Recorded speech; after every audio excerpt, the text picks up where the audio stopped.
নমস্কার বন্ধুরা, কেমন আছো? আশা করি হয়তো সকলেই ভালো আছো। তো আজকে আমি লাঞ্চ থালিতে দেখো কি কি নিয়েছি তোমাদেরকে বলছি। আর এখানে নিয়েছি সাদা ভাত, আর এখানে নিয়েছি গন্ধ পাথার বড়া, আর এখানে হচ্ছে আলুর চিপস, আর এখানে হচ্ছে করলা ভাজা, আর এখানে আছে পনির তরকারি। তো এইসব দিয়ে আজকে আমি খাবো। তো তোমরা কে কে এই সব দিয়ে খাও কমেন্টে কিন্তু জানিয়ে দেবে। আর আজকে লাঞ্চ থালিতে কিন্তু বেশি কিছু করা হয়নি, তো আমরা যেতটুকু করেছি সেতটুকু তোমাদের তুলে দেখাচ্ছি। হ্যাঁ, তো আমি এবার খাবো। ও খাওয়া শুরু করে দেখ, ওর খাওয়া শেষ হলে তারপর খাবো আমরা, কেননা মানে আমরা খাওয়ার আগেইটা ভিডিওটা করা হচ্ছে। তো দেখতেই পাচ্ছ শম্পা খাওয়া শুরু করে দিয়েছে। তো তোমরা কে কে দুপুরে খেতে ভালোবাসো, লাঞ্চ করতে একটু কমেন্টে জানিয়ে দিও। আর আমার কিন্তু করলা ভাজা খুব ভালো লাগে। হ্যাঁ, করলা ভাজা কিন্তু খেতে ভীষণ টেস্টি।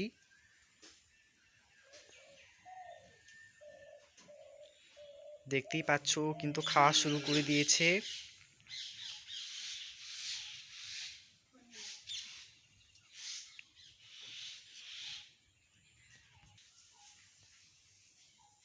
তো দেখতেই পাচ্ছ কিন্তু খাওয়া শুরু করে দিয়েছে, আমাদের কিন্তু খেতে ইচ্ছে করছে, কিন্তু ওর খাওয়া শেষ হলে তারপর খাবো। এটা হচ্ছে আলুর চিপস, খাবে এবার। কেমন খেতে একটু বলিস তো, একটু রিভিউ দে ভালো করে। আর দারুণ হয়েছে একদম। আলুর চিপস মানে কি বলবো, এমনি পাঁপড় ভাজাগুলো থাকে না, হ্যাঁ। ওগুলো ফাইন একদম। এটা সবার থেকে। ও, মানে দোকানে যে বিক্রি করে আলু চিপসগুলো, মানে হুম, ওটার থেকে এটাই একটু বেশি ভালো হ্যাঁ খেতে না? হ্যাঁ আর একদম। বড়াটা খেয়ে বল হ্যাঁ, কেমন। বড়াটা এবার খাবো এবার। আর তোমরা হয়তো ভাবছো বড়াটা কেমন দারুণ, কালো কালো একদম উঠছে। মচমচে হয়েছে বড়াটা। হুম। আর তোমরা ভাবছো বড়াটা কেমন কালো কালো উঠছে, কিন্তু কোনো ব্যাপার না, এটা গন্ধ পাতালি বড়া, তো তো এটা এরকমই হবে।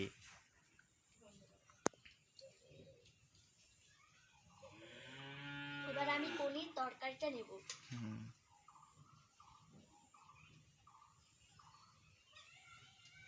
তাড়াতাড়ি কর।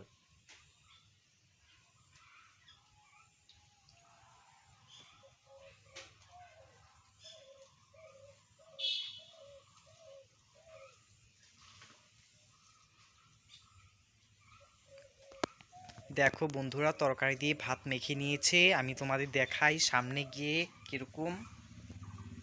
দেখো হুম, একদম কেমন দারুণ খেতে, হয়েছে। তরকারিটা কেমন হয়েছে। খুব ভালো হয়েছে তরকারিটা, তাই। কিন্তু একটু নুনটা বেশি হয়েছে। ও,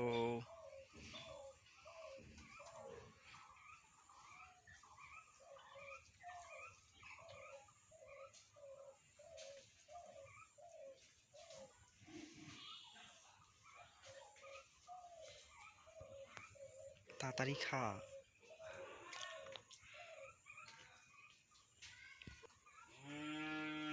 তো দেখতেই পারছো খাওয়া কিন্তু শুরু করে দিয়েছে।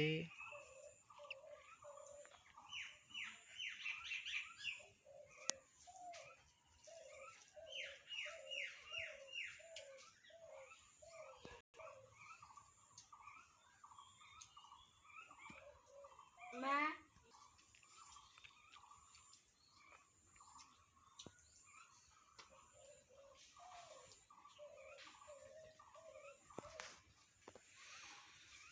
তো গাইস দেখো, আমাদের কিন্তু খুব ভীষণ খিদে পেয়ে গেছে, আমরাও খাবো।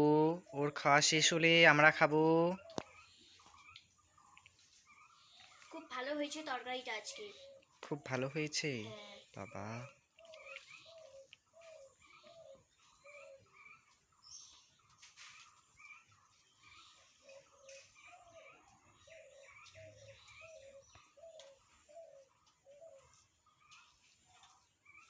কিছু বল। তো অনেকদিন পর আজকে পনির তরকারি খেলাম। না রে, হুম। অনেকদিন পর রান্না হয়েছে বাড়িতে আজকে। তো মাঝে মাঝেই রান্না হয়। আজকে মনে করো 1 মাস ধরে পনির তরকারি রান্না করা হয় না। তো আগে রান্না করা হতো, আগে নিরামিষ খেতাম কার্তিক মাসে। তো আগে প্রত্যেক দিন পনির ডাল এগুলো রান্না করা হতো, কিন্তু মাঝখানে পনিরটা রান্না করিনি, কেননা অন্য কিছু খেয়েছিলাম আমিষ। তো এই আজকে রান্না করলো পনির তরকারি। তোমরা কে কে পনির তরকারি খেতে ভালোবাসো একটু বলে দিও তো বন্ধুরা প্লিজ। আর পনির তরকারি কিন্তু বাজারে যেটা পাওয়া যায় সেটার থেকে কিন্তু নিজের নিজের বাড়িতে যে গরুর দুধ হয় সেটা দিয়ে যদি রান্না করা হয় না, ওটা কিন্তু ভীষণ টেস্ট খেতে। দোকানেরটাও টেস্ট হয়, কিন্তু দোকানেরটা না তো কি বলে যখন ছানাটা ফাটায় তখন নাকি ময়দা মিশিয়ে তারপর ফাটায়। আমি মানে যেটুকু শুনেছি আর কি, নাও হতে পারে, তো এটা হয়তো ভুলও হতে পারে এমনকি ঠিকও হতে পারে, আমার ওটা অত ভালো জানা নেই, তাও তোমাদের সঙ্গে আমি শেয়ার করলাম। আর আমরা যে বাড়িতে পনির তরকারি বানিয়ে রান্না করি এটার টেস্ট কিন্তু একটা আলাদা ব্যাপার, বল? আজকে তার তরকারিটা দারুণ হয়েছে একদম। হ্যাঁ। আর যে আর আলুর চিপসটা যে দেখতে পাচ্ছ সেটা কিন্তু দোকানে গিয়ে তোমরা একদম কিনতে পারবে না। সেটা আমরা বানিয়েছি, হাতে বানিয়েছি। কিভাবে বলো তো? আলুগুলো, বড় বড় আলুগুলো তোমরা প্রথমে কেটে নেবে। কেটে নিয়ে ওগুলো সিদ্ধ করতে হবে জলে, সিদ্ধ করে তারপর নুন হলুদ মাখিয়ে ওটা রোদ্রে শুকাতে দিতে হবে। শুকিয়ে তারপর ওটা যখন একদম মচমচে শুকনো হয়ে যাবে তখন ওটাকে বয়মে ভরে, যখন বৃষ্টি নামে বা যে কোনো কিছু হয় তখন ওটা রেখে রেখে ওটা খায় মানুষ। তাই ওটা আমরা দিয়েছিলাম, ওই ভিডিওটা তোমাদের সঙ্গে আমি শেয়ার করতে পারিনি, তো এখন শেয়ার করছি, দেখে নাও কীভাবে ওই পাঁপড়টা খায়। তোমরা আবার ভাববে যে বানানোটা দেখালো না আবার খাওয়াটা দেখাচ্ছে, তো কি বলবো বলো তো, মনেই ছিল না একদম। আর যে বড়াটা দেখতে পাচ্ছ আমাদের কিন্তু এটা গাছ নয়, এটা আমরা পাশের বাড়ি থেকে নিয়ে এসে পারেছি গন্ধপাতালির বড়া। তো গন্ধপাতালির বড়াটা কিন্তু কি বলবো, অপূর্ব স্বাদ খেতে, অপূর্ব। মানে আমাদের এখানে একটা জায়গা আছে বন জঙ্গল, সেখানে কিন্তু একদম ঘিরে হয়েছে, এখন তো বৃষ্টির দিন। আমরা পারলে ওখানে গিয়ে ভিডিও করব। হ্যাঁ, পারলে আমি নেক্সট ভিডিওতে ওখানে গিয়ে দেখাবো তোমাদের। তো মানে ওখানে না এখন বৃষ্টির দিন অনেক কুশি দিয়েছি, মানে ছড়িয়ে ছিটিয়ে রয়েছে গন্ধপাতালি, তো ওখান থেকে এনে আমরা বড়া ভেজেছি।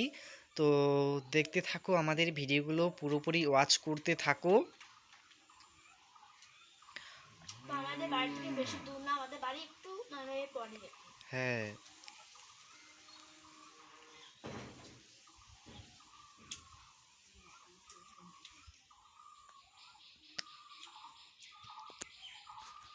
আর আমরা যে চালের ভাত খাই সেটা হচ্ছে ঘরের ধানের ভাত, বুঝতেই পারছো। আমরা কিন্তু চাল কিনে খাই না, আমাদের নিজের জমি আছে, নিজস্ব জমি। সেই জমিতে আমরা প্রথমে পুরন যে ধানগুলো হয়, ধানের বিছন, তো ওগুলো প্রথমে আমরা জমিতে ফেলি। তো ওই ফেলানোর পর ছোট ছোট, মানে কি বলবো, ছোট ছোট গাছ হয়, ওই গাছগুলো। হুম। তো এই গাছগুলো প্রথমে তুলি, তখন বৃষ্টির দিন থাকে, বন্যা থাকে, তখন ওই গাছগুলো তুলে তারপর আমরা জমিতে নিয়ে, জমিতে আবার জল থাকতে হয়, ওটা আবার গাড়ি দিয়ে চাষ করতে হয়। যখন জল একদম এক হাঁটু করে হয়ে যায় তখন ওখানে ওই গাছগুলো গাড়তে হয়, পরে সার দিতে হয়, অনেক কিছু দিতে হয়। তারপর যখন বড় হয় অনেক কিছু করতে হয়, অনেক যত্ন ওগুলোর। তো তারপর তারপর ওগুলো মানে মানে ধানগুলো হয়। তারপর ওই ধানগুলো কেটে বাড়িতে এনে গাড়ি দিয়ে ভাঙিয়ে সেদ্ধ করে ঝেড়ে তারপর ওটাকে ভাঙিয়ে তারপর আমরা খাই। আর যে আর তোমরা ভাবছো যাদের জমি আছে তারা কত ধনী, আমি তো বুঝতেই পারছি না বন্ধুরা, আমাদের তোমরা কি ধনী বলো? তুই কিছু বল। হ্যাঁ, তো যাদের জমি আছে তারা মানে ধনী, মানে কি বলবো। তো দেখো আমার খাওয়া শেষ হয়ে গেল, আলু চিপসগুলো ফেলাবি না, মানে কি আলুর চিপস খেলি না কেন রে? আমার অত একটা ভালো লাগে না, মানে দু একটা খেলে একটা ভালো লাগে, কিন্তু বেশি খেতে আমার অত একটা ভালো লাগে না। বড়াগুলোও খেলি না? এগুলো এবার সব ফেলে দেওয়া হবে, ও খাবে না, ওরটা কে খাবে বলো তো? বড়াগুলো এমনি একটু খালি খাবো। তো বন্ধুরা আজকের ভিডিওটা এখানেই শেষ। তো টাটা। হ্যাঁ, পনিরটা খাচ্ছি। তো ভিডিওটা যদি ভালো লাগে অবশ্যই লাইক করে দেবে। টাটা দিয়ে দে। আর কে কে পনির খেতে ভালোবাসে কমেন্টে জানিয়ে দেবে। টাটা।